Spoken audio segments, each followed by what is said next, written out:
Hello everyone, আজ হলো কালী পূজা, তাই মা রান্না করেছে লুচি, কাবলি ছোলার ঘুগনি। আর আমাকে কেমন লাগছে, আমার বোনকে কেমন লাগছে অবশ্যই কমেন্ট করে জানাবে।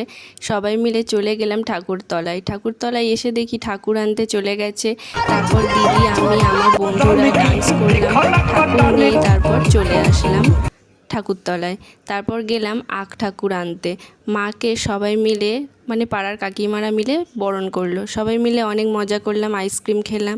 পূজা শুরু হয়ে গেল। ভাই বোনরা একটু ঘুরু করলাম পোলের ধারে গিয়ে, ফলের বলি দেখলাম।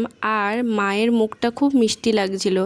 তারপর হোমযজ্ঞ শুরু হয়ে গেল। সারা রাত জেগে সবাই খুব ক্লান্ত হয়ে গেছি। দেন ভোর হয়ে গেল, মায়ের বিসর্জনের সময় চলে আসলো। মাকে বরণ করে বিদায় জানানো হলো।